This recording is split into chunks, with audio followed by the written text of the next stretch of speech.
Mi mamá se casó con el papá de mi acosador y me forzó a aguantar 11 años de infierno, culpándome por todo. Hoy está sola y yo me quedé con la herencia del abuelo. Hola, Redip. Mientras crecía, mi vida en casa no se parecía en nada a la supuesta familia feliz y ensamblada que a mi mamá le encantaba aparentar. El hijo de su nuevo esposo me hacía la vida imposible todos los días y de alguna forma, siempre terminaban diciéndome que yo debía ser el más maduro. Los años pasaron, las cosas empeoraron en vez de mejorar y con el tiempo, terminé alejándome de todos ellos. Ahora mi mamá está intentando volver a comunicarse conmigo, pero no creo que le vaya a gustar mi respuesta. Cuando yo tenía 8 años, mi mamá, que ahora tiene 45, me sentó en la mesa de la cocina con esa sonrisa exageradamente amable que pone cada vez que intenta venderme una idea que sabe perfectamente que no voy a aceptar. Me contó que llevaba un tiempo saliendo con alguien y que la relación ya se estaba poniendo seria. Se llamaba Rubén, tenía 48 años y un hijo llamado Tobías, que ahora tiene 23, aunque en aquel entonces solo tenía 6. Ya había conocido a Rubén una vez antes. Parecía un tipo bastante agradable. Me estrechó la mano y me llamó campeón, como hacen esos adultos que creen que así saben tratar con niños. No me caía mal. Pero entonces llegó la parte importante. Íbamos a mudarnos con él. Mamá hablaba de eso como si fuera un sueño hecho realidad. Va a ser genial. Vas a tener un hermano, dijo. Además, es menor que tú, así que puedes darle un buen ejemplo.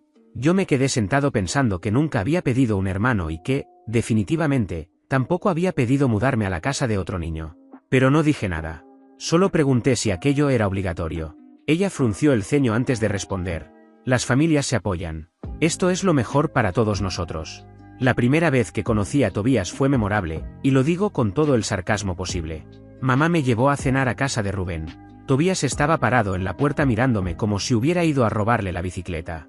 No sonrió. Ni siquiera saludó. Solo me lanzó una mirada fría y desagradable. Rubén le dio un pequeño empujón en el hombro. Anda, di algo. Tobías murmuró un hola como si estuviera escupiendo algo amargo. La cena fue incómoda desde el principio. Cada vez que intentaba hablar, Tobías me interrumpía o hacía algún ruido para distraer la conversación. En un momento le pregunté en qué grado estaba y me respondió. ¿Y a ti qué te importa? Rubén pronunció su nombre en tono de advertencia, pero el niño ni siquiera se inmutó. Después de cenar, mamá y Rubén se fueron a la cocina a conversar, lo que básicamente significaba que se quedaron celebrando lo bien que, según ellos, estaba funcionando todo. Tobías y yo nos quedamos solos en la sala. Entonces me miró directamente a los ojos y dijo: «Esta es mi casa. Mi cuarto es más grande. No toques mis cosas». Yo solo me encogí de hombros, pero por dentro ya sabía que aquello iba a terminar siendo horrible. Cuando nos mudamos oficialmente unos meses después, descubrí que mi nuevo cuarto era el más pequeño de toda la casa. El de Tobías estaba lleno de todo lo que un niño de 6 años podía querer: pósters, juguetes y hasta su propio televisor. El mío, en cambio, parecía más un cuarto de visitas que alguien había intentado adaptar para un niño sin demasiadas ganas: una cobija vieja, una lámpara que apenas funcionaba y casi nada más. Durante la primera semana, Tobías se encargó de recordarme todos los días que yo era el sobrante. Pasaba frente a mi puerta y decía: «Tú no perteneces aquí». Y luego salía corriendo antes de que algún adulto pudiera escucharlo. Al principio, Rubén parecía estar de mi lado. Si veía a Tobías siendo grosero, le decía que se detuviera. Pero después empecé a escuchar ciertas cosas. Una vez, después de que le pedí a Tobías que dejara de empujarme en el pasillo, Rubén lo llevó aparte y le dijo: «No dejes que te domine. Defiende tu territorio». No lo dijo en voz alta, pero alcancé a escucharlo. Y la mirada que Tobías me lanzó después dejó claro que acababan de darle permiso para hacer lo que quisiera. Una tarde, aproximadamente un mes después de mudarnos, Tobías derramó accidentalmente jugo sobre mi tarea de matemáticas. Le agarré la muñeca antes de que pudiera salir corriendo riéndose, y él empezó a gritar como si le hubiera roto el brazo. Mamá entró corriendo, lo vio llorando de mentira y enseguida se volvió contra mí. «¿Qué te pasa?», me gritó. «Él es menor que tú. Sé el más maduro». Intenté explicar lo que había pasado, pero me interrumpió de inmediato. «Eres igualito a tu papá. No arruines esto por mí». Eso dolió de una forma distinta. Mamá nunca hablaba de mi papá a menos que estuviera enojada, y ahora parecía usarlo como una especie de advertencia sobre mí. Tobías estaba detrás de ella, sonriendo con burla. En ese momento entendí que no había forma de ganar. Cada vez que intentaba defenderme, terminaba convirtiéndome en el problema. Después de eso, dejé de contarle a mamá las cosas que Tobías hacía. Sabía que iba a justificarlas o de alguna manera, convertirlas en culpa mía. Y Rubén era impredecible. Algunos días le decía a Tobías que se calmara, otros, simplemente repetía: «Tienen que llevarse bien». Como si el problema fuera mutuo. Spoiler, no lo era. El resto de ese año escolar fue como caminar sobre vidrios. Tobias se aseguraba de que yo entendiera que no me quería cerca, y mamá se encargaba de dejarme claro que no iba a crear conflictos por mí. Recuerdo estar acostado en la cama una noche, escuchándola reír abajo con Rubén, y pensar: supongo que solo soy el accesorio de esta familia feliz. Tobias apenas tenía 7 años y ya hacía ese tipo de cosas, así que solo podía imaginar cómo serían los años siguientes. Resultó que no necesitaba imaginarlos. Él mismo se encargó de mostrármelo. La primera verdadera racha de sabotajes empezó aproximadamente 2 meses después de mudarnos. Era un martes por la noche. Tenía un proyecto de ciencias que debía entregar a la mañana siguiente, uno de esos trabajos en cartulina donde tienes que hacer una presentación ordenada, con diagramas y todo lo demás. Lo dejé sobre mi escritorio mientras bajaba a cenar. Cuando regresé, había un enorme rastro de pudín de chocolate encima. No parecía un accidente. Estaba untado deliberadamente. Tobias estaba sentado en su cama, al otro lado del pasillo, lamiendo una cuchara como un villano de caricatura. Ni siquiera me molesté en preguntarle si había sido él. Claro que había sido él. Intenté arreglarlo, pero toda la parte central estaba arruinada. Al día siguiente tuve que entregarlo así, y mi maestra me miró con esa expresión de decepción, como si yo hubiera sido simplemente descuidado. Y eso apenas fue el comienzo. Borraba mis archivos de la computadora familiar cada vez que los dejaba abiertos. Compartíamos el mismo usuario, así que le resultaba facilísimo entrar y arruinar las cosas. Incluso cambiaba los nombres de mis tareas por palabras sin sentido para que no pudiera encontrarlas hasta que ya era demasiado tarde. Y no se limitaba a arruinar mis trabajos escolares. También empezó a meterse con mis cosas. Doblaba mis cartas coleccionables, rompía las puntas de mis lápices y tiraba mis libros por el cuarto solo para doblarles las páginas. Yo tenía una pequeña colección de carros a escala que había construido junto a mi abuelo. Un día, Tobias tomó uno, lo estrelló contra el piso de la cocina cuando no había nadie mirando y después pateó los pedazos debajo del refrigerador. Cuando se lo conté a mamá, apenas suspiró, como si yo estuviera exagerando. Puedes reconstruirlo. No es el fin del mundo. Tienes que aprender a llevarte bien con él. Aprendí bastante rápido que, para ella, llevarse bien significaba no hacerlo enojar. Y el problema tampoco se quedaba solo en la casa. Tobias también se encargó de arruinarme la vida en la escuela. Ese primer año empezó a correr el rumor de que yo había hecho trampa en un examen de matemáticas. Ni siquiera compartíamos clases, pero de alguna manera el rumor se extendió igual.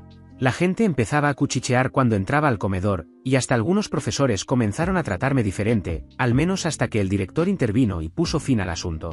Las agresiones físicas también fueron empeorando. Cerraba las puertas de golpe justo cuando yo iba pasando para que me golpearan las manos o los pies. Una vez azotó la puerta del baño con tanta fuerza que me golpeó el hombro y me dejó un moretón que duró una semana. También me lanzaba cosas pequeñas, borradores, carritos de juguete y cualquier cosa que tuviera cerca, solo para ver si reaccionaba. Y si lo ignoraba, empeoraba las cosas hasta que resultaba imposible no reaccionar. Rubén lo regañaba apenas lo suficiente para aparentar que hacía algo, pero nunca lo detenía de verdad. Más de una vez lo escuché decirle: no dejes que te mande.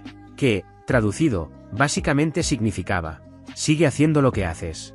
Solo procura que no te atrapen.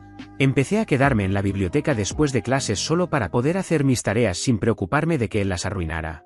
Algunas noches incluso me llevaba todo a casa de mi amigo Nico y hacía las tareas allí. Mamá pensaba que simplemente estaba haciendo amigos, y eso la hacía feliz. Yo ya ni siquiera me molestaba en explicarle la verdad. Con el tiempo, todo se volvió todavía más ridículo. Una vez dejé mi mochila en el pasillo mientras iba a buscar algo de tomar. Cuando regresé, había desaparecido. Terminé encontrándola afuera, abierta y con todas mis cosas regadas por el césped. Tobias estaba al otro lado de la calle, dando vueltas en bicicleta y sonriendo como si acabara de ganar la lotería. La respuesta de mamá fue: no deberías dejar tus cosas desatendidas. Todo se convirtió en un ciclo constante. Él hacía algo. Yo lo resolvía por mi cuenta o intentaba contárselo a mamá. Y ella, o le daba la razón a Tobias, o me decía que lo dejara pasar. Con el tiempo dejé de esperar algo diferente. Pero lo peor era darme cuenta de que aquello no era una fase. No estaba madurando ni superándolo. Lo estaba perfeccionando. Y cada vez que un adulto miraba hacia otro lado, era como si le entregaran otra herramienta más para usar en mi contra. Al final de ese primer año viviendo juntos, ya había desarrollado una especie de mapa mental de la casa, sabía dónde esconder mis cosas, cuando era seguro usar la computadora y qué rincones me daban mejor vista del pasillo para detectar si Tobias se acercaba. Solo tenía 8 años, pero sentía que estaba organizando toda mi vida alrededor de evitar una mina terrestre. Y Tobías apenas estaba comenzando. Para cuando llegó la primera Navidad, mis expectativas ya estaban por el suelo. Pensé que, en el peor de los casos, todo sería incómodo. Quizás Tobías haría algún comentario venenoso o intentaría tirarme el chocolate caliente sin querer. Pero no estaba preparado para descubrir hasta dónde podía llegar. Mamá y Rubén organizaron una gran reunión navideña en la casa. Invitaron a ambos lados de la familia y el lugar terminó lleno de gente. Esa mañana abrimos los regalos como todos los años. Y para ser sincero, me tocaron varias cosas buenas: un nuevo set de lápices de dibujo que me regalaron mis abuelos, un pequeño kit de maqueta de parte de mi tío y una sudadera que llevaba meses queriendo. Por casi una hora pensé que, tal vez, Tobías me dejaría en paz por una vez. Luego fui al baño. Cuando regresé, mis regalos habían desaparecido del sofá donde los había dejado. Al principio pensé que mamá simplemente los había movido. Pero entonces vi la caja del kit de maqueta destrozada dentro de la basura, mi sudadera atorada en la reja de la chimenea y el set de lápices tirado por el piso de la cocina, con la mitad de las puntas partidas. Tobías estaba ahí, junto a dos de sus primos, intentando aguantar la risa. Me miró y se encogió de hombros, como diciendo: ¿y qué vas a hacer? Ahí fue cuando perdí la paciencia. Me acerqué, empecé a recoger los lápices del suelo y le dije que era patético. Eso fue todo. Pero, claro, en cuanto lo dije empezó a gritar que yo lo estaba atacando. Rubén apareció preguntando qué estaba pasando y antes de que pudiera explicar nada, Tobías ya había empezado con sus lágrimas de cocodrilo. Mamá llegó justo detrás, como si estuviera corriendo a rescatar a un animal herido. ¿Qué le hiciste?, me exigió, como si ya hubiera decidido que yo era el culpable. Destruyó mis cosas, respondí, levantando el set de lápices como prueba. Ella simplemente cruzó los brazos.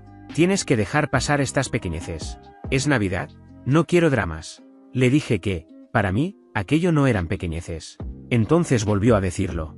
No exactamente con las mismas palabras de antes, pero sí lo bastante parecido como para que sintiera el estómago hundirse. Cada vez te pareces más a tu papá. No arruines esto por mí. Lo dijo ahí mismo, delante de todos. Sentí que me ardía la cara, no de vergüenza, sino porque ya era imposible ignorar lo evidente. Ni siquiera intentaba disimular que su prioridad era mantener intacta la imagen de familia perfecta. Y Rubén no dijo absolutamente nada. Solo se frotó la nuca y miró hacia otro lado, como si el problema dejara de existir mientras él no tuviera que enfrentarlo. El resto del día fue todavía peor. En casa de los padres de Rubén, Tobías se dedicó a susurrar cosas a sus primos. Para cuando sirvieron el almuerzo, me di cuenta de que yo era el único niño sentado solo al final de la mesa. Los que normalmente hablaban conmigo apenas me dirigían miradas incómodas. Cuando le pregunté a uno de ellos qué estaba pasando, respondió en voz baja: Tobías dice que eres malo. Levanté la vista y vi a Tobías observándome desde el otro extremo de la mesa, sonriendo como si acabara de hacer la broma más brillante del mundo. Y no fueron solo los niños. Una de las hermanas de Rubén comentó mientras me pasaba el pan: ¿sabes? Podrías intentar ser un poco más amigable. Tobías dice que siempre estás apartado. Como si yo fuera el raro por no disfrutar que me trataran como basura. Para cuando regresamos a casa, ya no quería hablar con nadie. Me fui directo a mi cuarto y cerré la puerta. Más tarde, cuando revisé mis cosas, descubrí que algunas de mis libretas de dibujo habían desaparecido del estante. Esta vez no estaban en la basura. Las encontré metidas dentro de una caja junto a la puerta del garaje. ¿Por qué están mis libretas aquí?, le pregunté a mamá. Ah, estoy haciendo espacio en tu cuarto, respondió sin levantar la vista del teléfono. ¿Ya no las usas? Claro que las uso, dije, abriendo una para enseñarle varios dibujos a medio terminar. Ella apenas se encogió de hombros. Tobías necesita un lugar para guardar sus sets de Lego. Además, tienes demasiadas cosas acumuladas. Eso no era desorden. Eran cosas que tenía desde antes de mudarnos, cosas de antes de que Tobías apareciera en mi vida. Y en ese momento entendí algo con total claridad: mamá no solo permitía que él hiciera lo que quisiera, también lo ayudaba. Empecé a guardar mis pertenencias más importantes en una mochila que llevaba conmigo a todas partes: ropa, libretas de dibujo y cualquier cosa que no quisiera que ella ordenara o que terminara destruida por accidente. Todo lo demás sabía que era un blanco fácil. Y lo peor era la naturalidad descarada con la que actuaban. Ya ni siquiera me sorprendía, simplemente me agotaba. Si hablaba, decían que estaba causando drama. Si me quedaba callado, lo tomaban como permiso para seguir. Y si alguna vez intentaba defenderme, de alguna manera terminaba convertido en el villano de la historia. Esa Navidad fue el verdadero punto de quiebre. No fue que de repente comenzara a odiarlos. Llevaba años avanzando lentamente hacia eso. Pero fue la primera vez que entendí que no había manera de ganar. Mamá nunca iba a apoyarme. Rubén solo intervenía cuando le convenía aparentar que era un buen padre. Y Tobías seguiría cruzando límites porque nadie tenía intención de detenerlo. Ya habían dejado bastante claro que esa no era mi familia. El problema era que todavía seguía atrapado viviendo con ellos. La preparatoria tampoco mejoró las cosas mágicamente. Si acaso, Tobías se volvió todavía más creativo. Ya tenía unos 15 años, era casi de mi tamaño y lo bastante rápido para usar eso como una forma constante de intimidación. Yo no era alguien que se asustara fácilmente, pero vivir preguntándome si alguien iba a empujarme por diversión, cada vez que caminaba por un pasillo era agotador de una forma distinta. El accidente ocurrió durante una de las famosas noches de juegos en familia que organizaba Rubén. Desde que nos sentamos, Tobías no había dejado de sonreír con esa expresión burlona que siempre significaba que estaba planeando algo. Estábamos jugando uno de esos juegos con un pequeño girador en el centro. Cuando me tocó alcanzarlo, Tobías golpeó la mesa accidentalmente. El tablero se deslizó, mi mano salió disparada hacia adelante y mi dedo se estrelló contra la esquina de una de las patas de la mesa. Escuché el crujido antes de sentir el dolor. Un dolor agudo y cegador me recorrió todo el brazo. Solté el girador al instante y me agarré la mano. «Ten cuidado donde pones las manos», dijo Tobías con total calma, como si yo simplemente hubiera sido torpe. Rubén frunció el ceño, pero ni siquiera levantó la voz. «Mamá», llamé. Ella puso los ojos en blanco. «Fue un accidente. No empieces con el drama». «Creo que está roto», dije, levantando el dedo para enseñárselo. «Entonces mañana lo revisamos», respondió, como si acabara de decirle que se había terminado la leche. «Ya se te pasará». Al día siguiente, el médico confirmó lo que yo ya sospechaba, fractura capilar. Tuve que usar una férula durante semanas. Tobías nunca se disculpó. De hecho, más adelante lo escuché contándoles a unos amigos en la escuela que yo había golpeado la mesa como un idiota. El sabotaje con el trabajo llegó unos meses después. Había solicitado un empleo de medio tiempo en una librería local. Era perfecto para mí, tranquilo, estable y cerca de la escuela. Estaba a una sola entrevista de conseguirlo. Esa mañana dejé mi carpeta con la solicitud y el currículum sobre el mostrador de la cocina mientras desayunaba. Cuando regresé, había desaparecido. Tobías estaba en la sala mirando el teléfono. «¿Has visto mi carpeta?», le pregunté. Se encogió de hombros. «Quizás la dejaste en tu cuarto». Revolví toda mi habitación. Nada. Al final tuve que imprimir una copia de respaldo en la biblioteca, lo que hizo que llegara tarde a la entrevista. Todo terminó siendo apresurado e incómodo, y podía notar en la cara del gerente que no estaba nada impresionado. Una semana después encontré la carpeta original en el garaje, escondida debajo de una caja de adornos navideños. Eso no había sido una simple travesura. Había sido algo totalmente calculado. Se lo conté a mamá esperando, al menos, una mínima señal de preocupación. Ni siquiera pestañeó. «Si de verdad quieres un trabajo, encontrarás la manera de resolverlo. Deja de culpar a Tobías por todo lo malo que te pasa». Era el mismo discurso de siempre. Que yo era demasiado sensible. Que guardaba demasiado rencor. Que tenía que ser el más maduro. Y por supuesto, nunca le preguntó a Tobías si había sido él. No importaba lo evidente que fuera. Para ese momento, ya había dejado de ver a Tobías como un hermanastro molesto. Empecé a verlo como un problema a largo plazo. Y la única manera de resolver ese problema era salir de esa casa. Así que me mantuve callado el resto de ese año. Me concentré en sacar buenas calificaciones y empecé a ahorrar todo el dinero que podía conseguir con trabajos pequeños. Cortaba césped, paseaba perros, arreglaba computadoras para los vecinos, cualquier cosa que me ayudara a construir un fondo de escape. Guardaba cada billete en una pequeña caja metálica con llave que escondía dentro del forro de mi mochila. Ya ni siquiera confiaba en los cajones de mi escritorio. Tobías, por supuesto, no se detuvo. Si acaso, mi silencio lo volvió todavía más atrevido. Me acorralaba en los pasillos para insultarme en voz baja. Desconectaba el cargador de mi portátil cuando no estaba mirando para que la batería muriera a mitad de una tarea. Una vez dejó el congelador abierto por accidente y arruinó toda la comida que había dentro. Y de alguna manera, mamá encontró la forma de culparme porque yo había preparado un batido antes. Ese fue el momento en que entendí que ya no tenía sentido intentar demostrar que yo tenía razón. En esa casa no querían escuchar la verdad. Me querían callado, obediente y fácil de controlar. Para cuando comenzó mi último año de preparatoria, ya tenía un plan claro: graduarme, entrar a la universidad, mudarme y no volver a mirar atrás. No me importaba si eso significaba vivir en un apartamento del tamaño de una caja. Cualquier cosa era mejor que seguir allí. Empecé a seguir una rutina estricta: escuela, biblioteca, casa, repetir. Mientras menos tiempo pasara cerca de Tobías, menos oportunidades tendría de hacerme algo. El día que recibí mi carta de aceptación universitaria no se lo conté a nadie en la casa. Guardé la noticia para mí durante 2 semanas, disfrutando en silencio la idea de que por fin tenía una salida. En cuanto confirmé el alojamiento, empecé a empacar las pocas cosas que realmente me importaban y a llevarlas poco a poco a casa de Nico. Para cuando llegó el verano, prácticamente vivía con una maleta lista junto a la puerta. Todavía no era completamente libre, pero ya podía sentir que estaba cerca.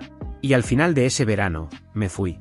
Las residencias universitarias no eran precisamente un lujo, pero eran mías. No había Tobías entrando a mi cuarto ni esa sensación constante de preguntarme si algo estaría roto o desaparecido cuando regresara.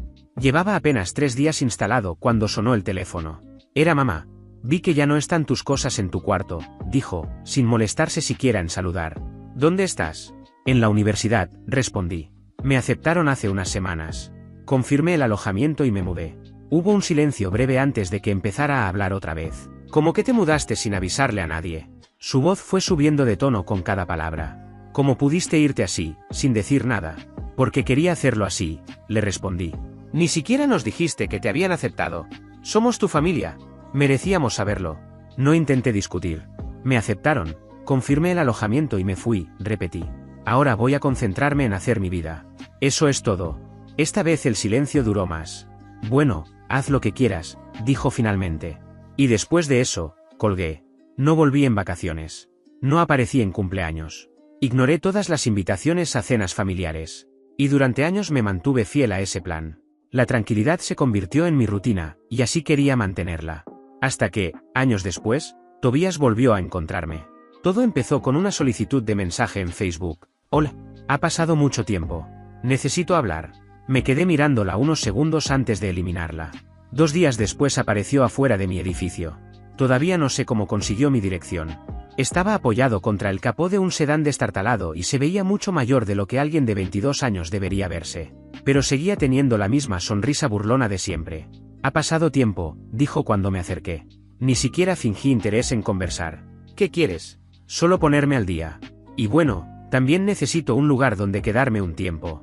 Perdí el trabajo y mi situación con el apartamento está complicada. No, respondí sin pensarlo. Levantó las cejas. ¿Eso es todo? No y ya, le respondí fríamente. Pasé junto a él y entré al edificio. Pero no se rindió. Durante la semana siguiente empecé a recibir mensajes de números desconocidos. Algunos solo saludaban, otros intentaban hacerme sentir culpable. Somos familia, hombre. Hoy por mí, mañana por ti. Solo sería temporal. Bloqueé todos los números. Después de eso, todo quedó en silencio. Pensé que finalmente había desistido. 2 meses después, recibí otra llamada de un número que no reconocí. Era un oficial de policía. Me preguntó si podía presentarme en la comisaría para responder algunas preguntas relacionadas con una investigación por robo. Pensé que tenía que tratarse de un error. Nunca había tenido ni siquiera una multa de tránsito. Cuando llegué a la estación, me mostraron el reporte. Alguien había usado mi nombre y mi información personal para abrir una cuenta de crédito en una tienda y acumular cargos comprando aparatos electrónicos. La tienda tenía grabaciones de seguridad. La imagen era borrosa, pero el sospechoso tenía aproximadamente la misma estatura y complexión que Tobías. Y más importante todavía, conducía el mismo sedán destartalado que yo había visto estacionado afuera de mi edificio. El oficial me preguntó si lo conocía. Sí, respondí. Es mi hermanastro. Ellos ya sospechaban de él. Había utilizado mi número de licencia de conducir, pero la dirección registrada en la cuenta era falsa. Seguramente había conseguido mis datos años atrás, cuando todavía vivíamos bajo el mismo techo, probablemente revisando mis cosas, como siempre hacía. También habían rastreado el vehículo de la grabación hasta un depósito donde lo habían decomisado 2 semanas antes a nombre de Tobías. Aún así, me tomó horas limpiar mi nombre. Tuve que mostrar correos antiguos, pruebas de dónde había estado, estados de cuenta, cualquier cosa que demostrara que no tenía nada que ver con aquello. Al final me dijeron que quedaba libre de sospechas, aunque se pondrían en contacto conmigo si necesitaban más información.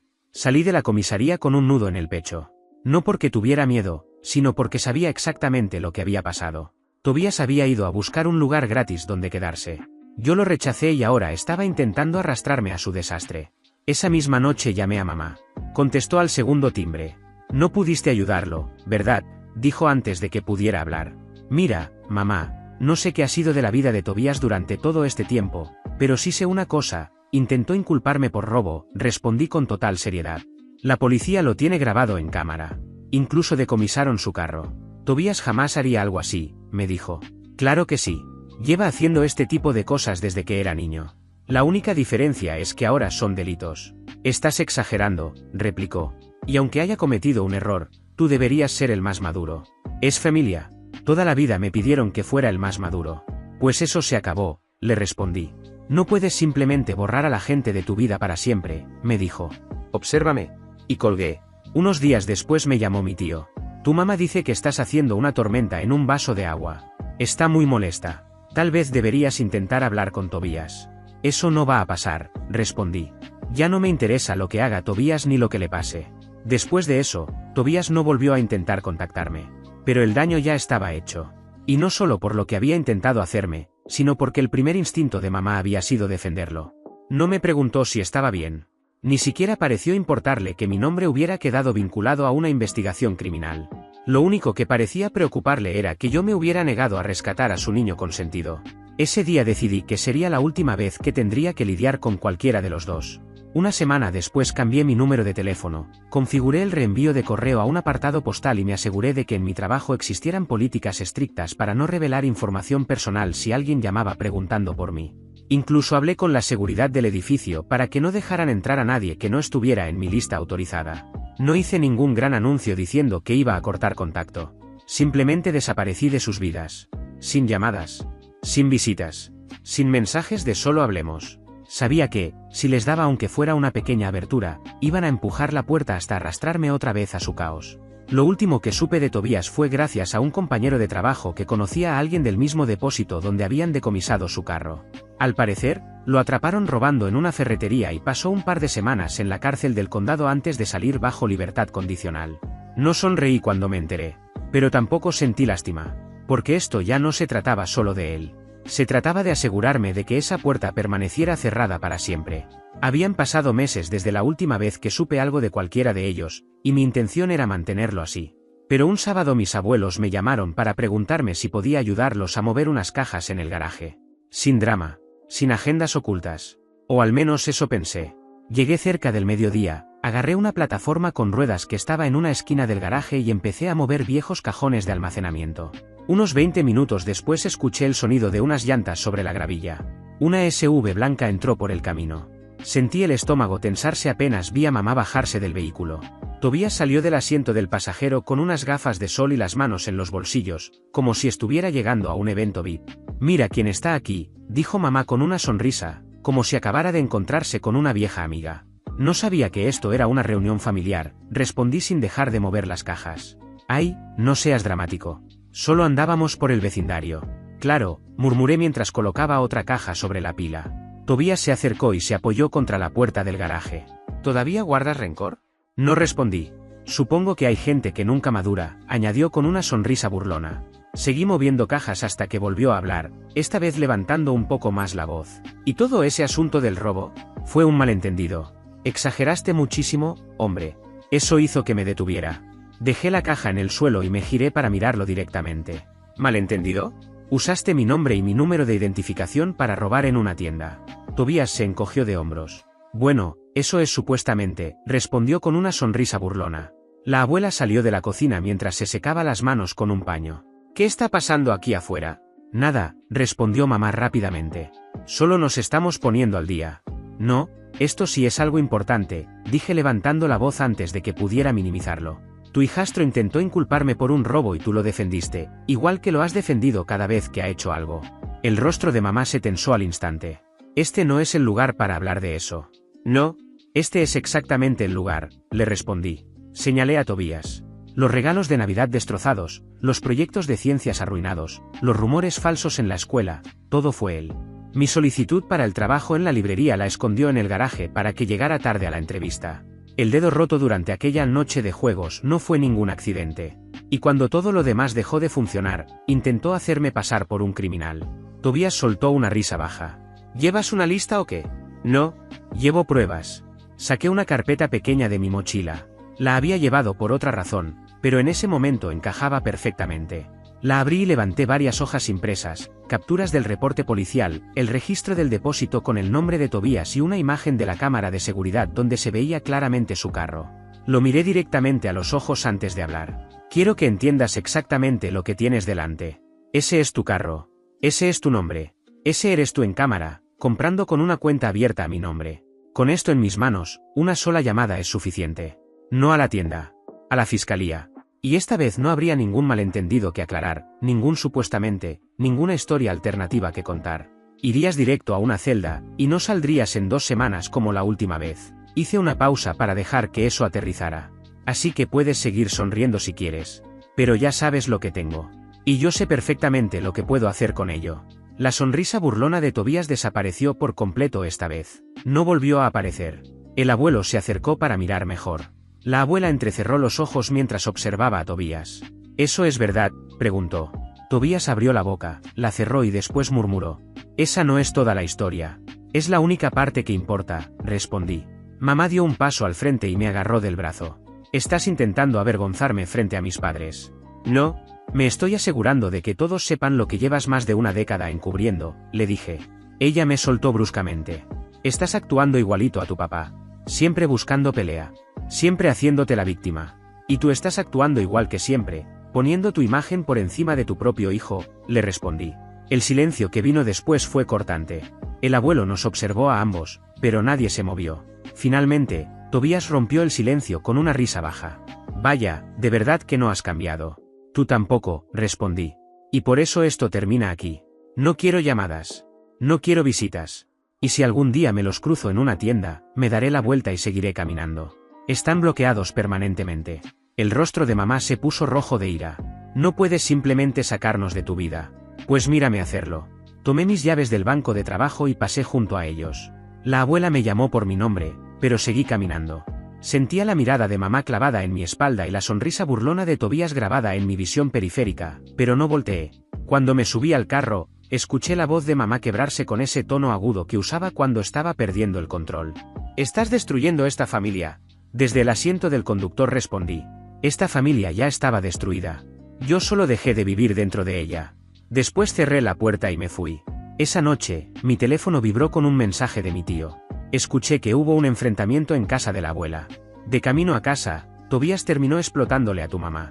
Supongo que quedar expuesto frente a los abuelos le golpeó el ego. Y quizá también entendió que ella ya no podía protegerlo más. Dijo que estaba harto de ella. No respondí. No hacía falta. 2 días después de lo ocurrido en casa de mis abuelos, la abuela me llamó. Estuve hablando con tu abuelo, dijo. Quiere organizar una cena familiar. Solo tú y tu mamá. Sin Tobías. Ya terminé con ella, respondí. Esto es diferente, insistió la abuela. Tu abuelo quiere que suceda. Dice que es importante. No me gustaba la idea, pero respetaba demasiado al abuelo como para negarme sin escucharlo.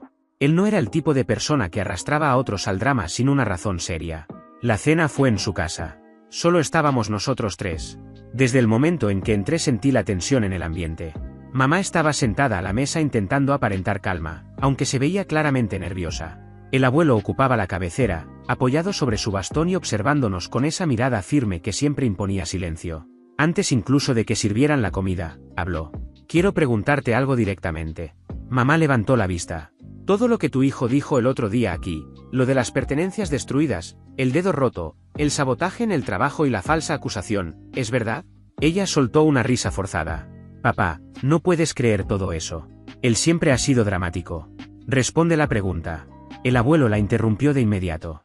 Su voz no era fuerte, pero tenía ese peso que hacía que cualquiera se enderezara en la silla. Mamá lo miró primero a él y luego a mí. Algunas cosas están exageradas. Él siempre malinterpretó a Tobías. ¿Basta? El abuelo no levantó la voz, pero el ambiente en el comedor cambió por completo. He sido padre durante muchos años, dijo, y sé distinguir entre un niño problemático y una madre que permite el abuso. No lo protegiste.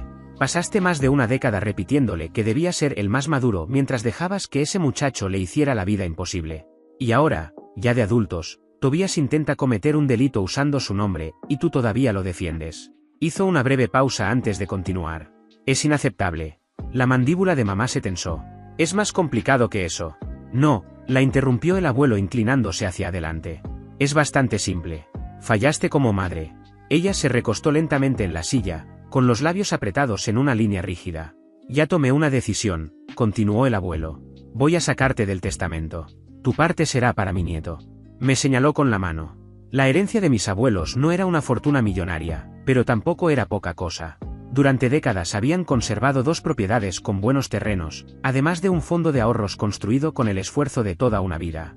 Nada había sido heredado. Todo lo habían conseguido trabajando. Has demostrado que no sabes poner a la familia por delante de tu propia imagen. Él, en cambio, sí lo hizo. A pesar de todo, trabajó duro, evitó los problemas y construyó una vida sin tu ayuda. Ese es el tipo de persona que quiero que continúe con lo que hemos construido. El comedor quedó en silencio absoluto. El rostro de mamá perdió el color. No puedes hablar en serio, dijo mi madre. Hablo completamente en serio, respondió él. No pienso recompensar el egoísmo ni el abuso. Ella se volvió hacia mí, como esperando que dijera algo, que protestara o intentara detenerlo. No lo hice, simplemente le sostuve la mirada. El abuelo empujó la silla hacia atrás y se puso de pie. La cena está en la cocina. Coman si quieren. Váyanse si quieren. Pero, en lo que a mí respecta, esta conversación terminó. Yo no toqué la comida. Me levanté, le agradecí al abuelo por su honestidad y salí de la casa sin dirigirle una sola palabra a mamá. Y sinceramente, no necesitaba quedarme para ver las consecuencias. Esa misma noche la saqué definitivamente de mi vida. Sin más discusiones interminables. Sin más segundas oportunidades. Ella podía pasar el resto de su vida justificándose, llorando por el testamento o intentando darle otro giro a la historia. Y claro que lo intentó. Durante las semanas siguientes empecé a recibir llamadas de números desconocidos. Algunas seguramente eran equivocadas, pero había pausas demasiado largas antes de que alguien hablara. Podía imaginarla al otro lado de la línea, escuchándome decir hola, dudando entre hablar o colgar. Después llegaron los mensajes enviados a través de otras personas, mi tío, algunos primos e incluso una de las hermanas de Rubén. Por favor, solo quiere hablar. Está arrepentida. Ya no es la misma persona. Pero yo sabía perfectamente quién era. Había sido la misma persona desde el día en que nos mudamos a aquella casa. La única diferencia era que ahora su hijo favorito también la había dejado atrás. La abuela me contó que Tobías casi no le habla estos días. Su relación terminó de romperse después de aquella pelea en el carro. También me dijo que Tobías seguía metido en malos pasos y que, tarde o temprano, terminaría haciendo algo de lo que nadie podría sacarlo esta vez. Y sin Tobías, sin mí, y sin la familia de Rubén respaldándola como antes, mamá se quedó sin nadie que siguiera alimentando su versión de la realidad. Según mi abuela, pasa la mayor parte del tiempo sola en casa. Ya casi no la invitan a reuniones familiares. Rubén trabaja demasiadas horas y prefiere mantenerse al margen. Nunca me enfrentó por nada de esto, pero tampoco salió a defenderla. Simplemente eligió el silencio, como si ignorar el problema durante suficiente tiempo pudiera hacerlo desaparecer. La mujer que antes presumía de su familia ensamblada perfecta terminó sentada en una casa medio vacía, rodeada únicamente por las consecuencias de las decisiones que juró que nunca la alcanzarían. Y cada vez que alguien intentaba mediar entre nosotros, yo respondía exactamente lo mismo. Ya terminé. Ella tomó su decisión hace años. No la odiaba. Odiar consume demasiada energía.